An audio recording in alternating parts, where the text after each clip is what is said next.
Trying to mix up the original. Well, hear me now. Hello.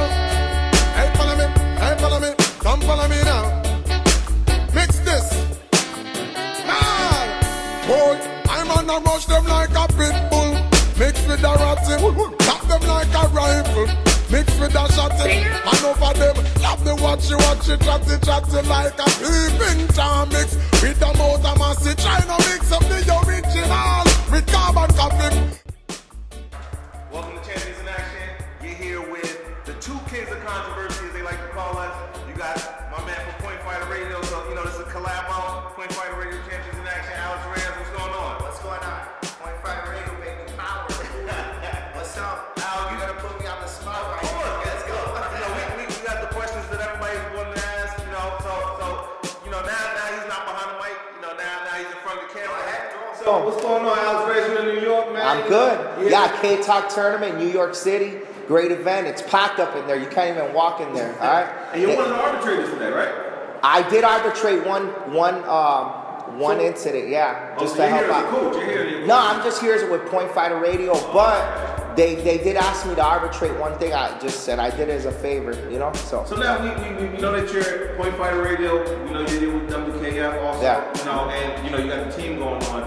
Tell us what we can see looking forward for WKF. Well, Josh Horwich, he got injured this year. He got kicked in the jaw. He was wearing some stuff, brace and everything there. And then I was gonna give him the coaching job, right? And he was gonna retire, but he's still gonna be around. As a fighter. I was talking to him last weekend at the Pan Ams. So I was looking for fighters, but now I'm not. And I'm also gonna bring Zayn from Mexico a little more too. So we kind of want to keep that team together, and the chemistry is there. Chemistry is a big thing. Now with the WKF, we see that you guys pick up a lot of international, national guys that are known. You seem to be more the guy that gets the people that we don't really see. We see them, but they play the background, and then you get a hold of them, and there's something about the chemistry that you have with your fighters that takes them to the next level. Yeah, man, I have a good eye for talent. I've been doing it for a long time. I had my team since like 1998. And you guys have gone through a couple of name changes. Yeah, well, we started out as Team Unlimited, right? And then it was Miami Vice, and then Team WKF. But WKF has been since 2003, But I've always been the guy that picks up the people don't see. Like Hamed, I picked up Hamed first.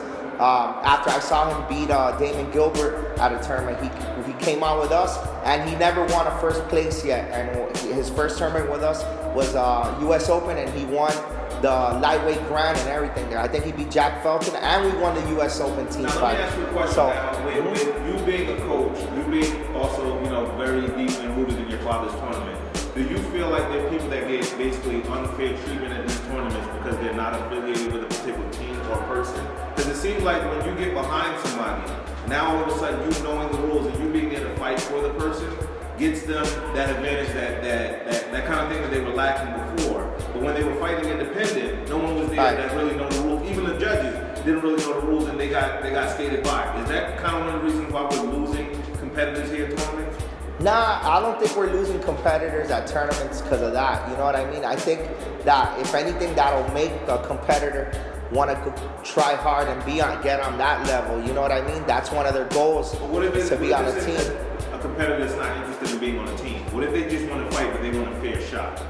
And you go out there and you make your name for yourself. You go out and make a name for yourself. How do you do that? You go out to regionals, you fight, you win.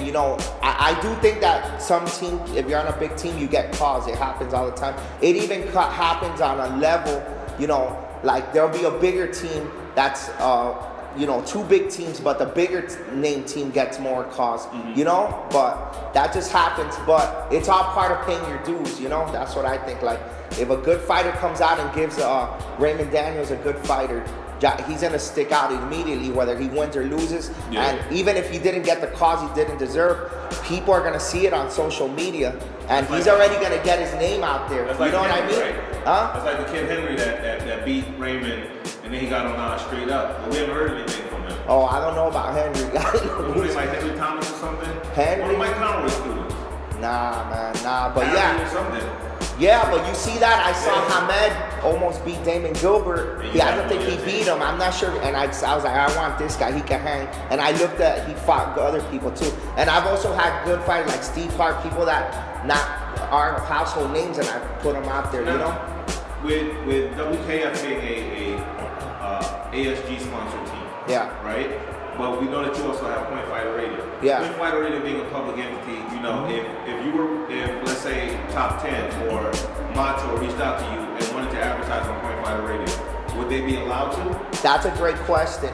And yes, ASG sponsors WKF, right? And I also promoted on to Point Fighter Radio.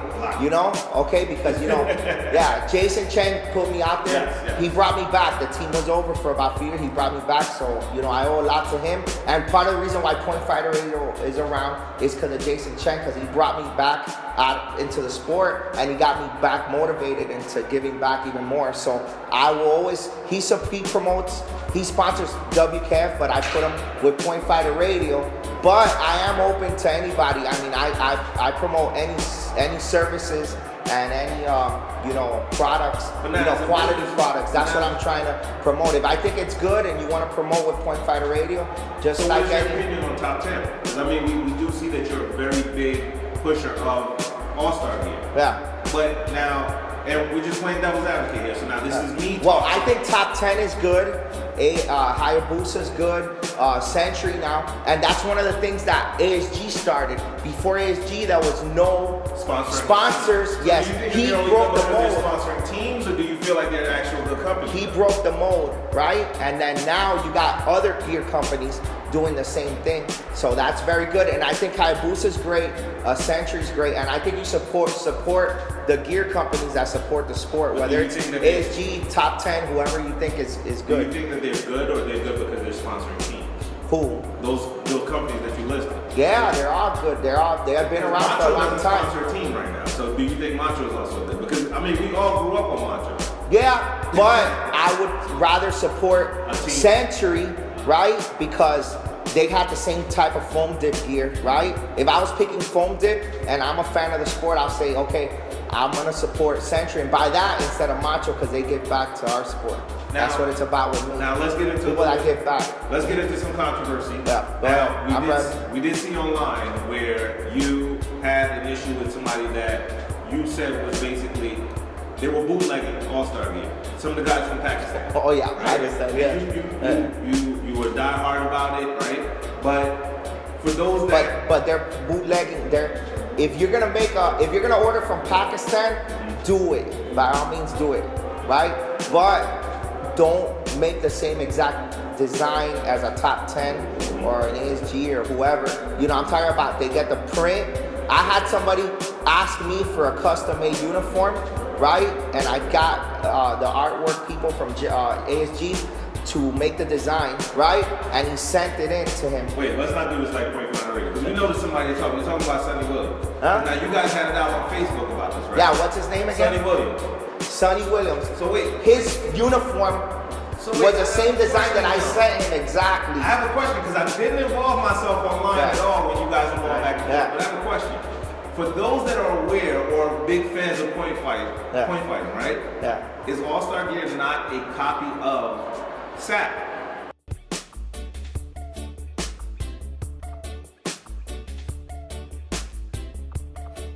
No, it's different. How? It's different. Look, the uniforms look a little different and the gloves are different. There's a little change into the design. You know what I'm saying? Do you remember when All-Star Gear first came out? Remember that Raymond was a part of All-Star Gear. What Raymond said was the gloves from All-Star Gear were a replica of SAP because SAP was too expensive. So how is it that a company that okay, but look, if you look at ASG gear, right? I mean now, if you look at ASG gear, it's the X series. We're not bashing it. We're not bashing it. Right. What we're saying is that, and now it's a little different. But to understand that the concept of the company started with you being a replica of something. No, it wasn't a replica. It wasn't a replica. It wasn't. Only going by what Raymond said. No, it's not. I didn't see it as a replica. I saw SAP and I saw ASG. I mean, to this day, I haven't even seen a SAP. I know that it looks similar, but it's not exactly the same, you know? I'm talking about, you know, the material's different, right? Materials are different, Okay. you know?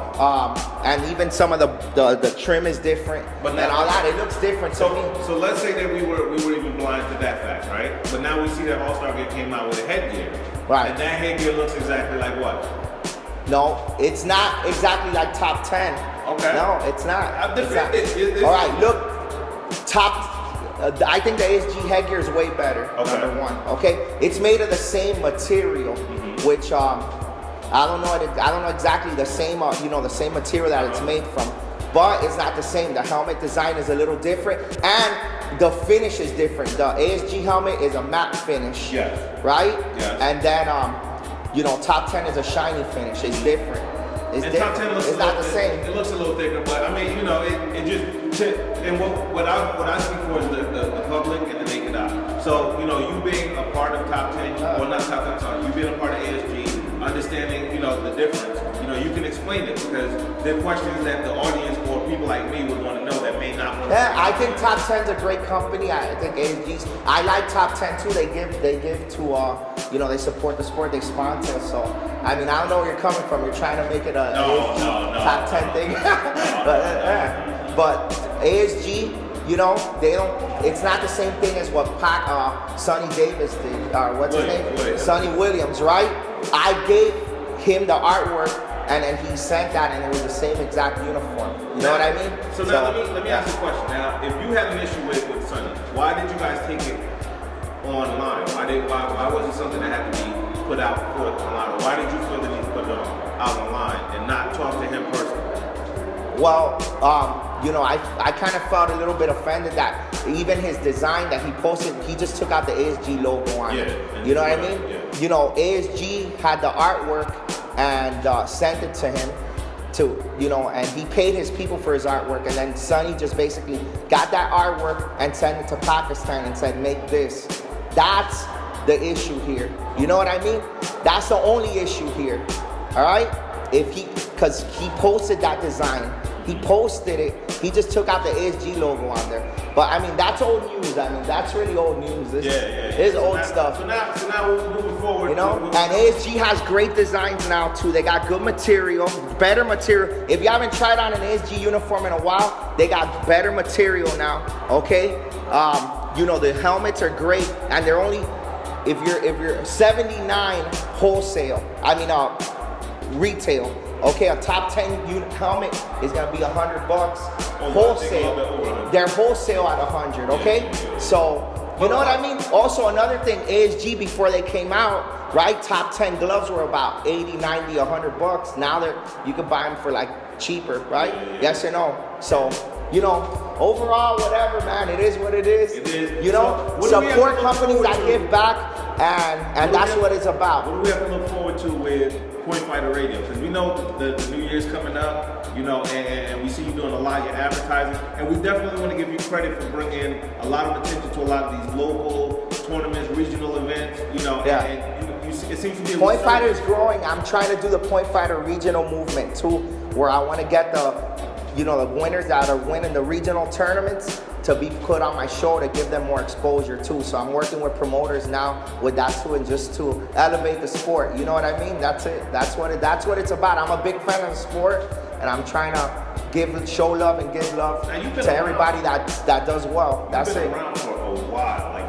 those who don't know, Alex Reyes has been around for quite some time, and you've always had your hands in martial arts. You've always been, you know, you always trying to be a blessing in martial arts. Yes, You know, yes. and now we see what you're doing with the adults. Can we see a WKF youth team coming up? Well, WKF is really my school team, you know, and I have juniors that I brought up. I have now Frankie and Dylan, one's in 12 and 13, one's in 9 and under, and they're both national champions. So, you know, that as far as the system as like picking up kids like outside of my school, I don't see that happening for my team, you know? Now, as a person that was looking at people, where you were looking for new members, now that you're saying that you're not, can you give us an idea of the people that you were looking at or potentially could have been on WKF? That are kids or adults? No. Oh man, that I was looking at? Yeah, who were you looking at? Man, in the past 3 years, since since I've been back, everybody I've wanted, I've gotten pretty much. You know what I mean? So.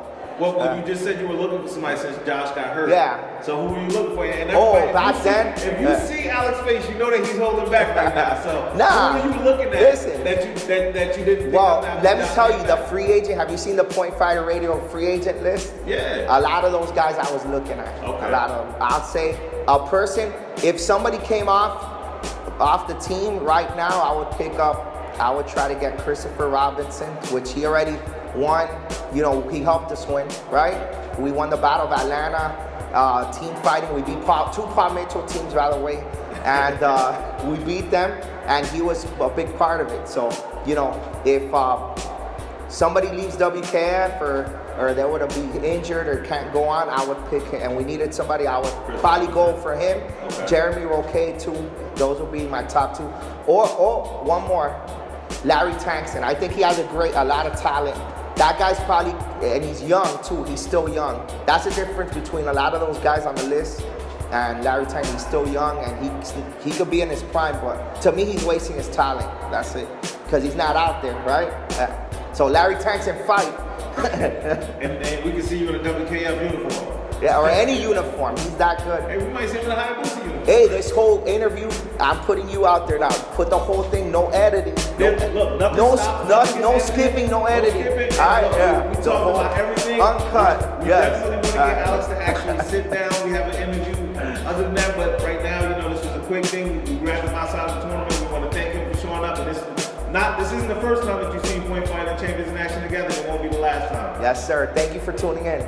Woo, power. Yeah. That's why I'm up here just doing what I want. I used to battle on the roof. The loser had to jump.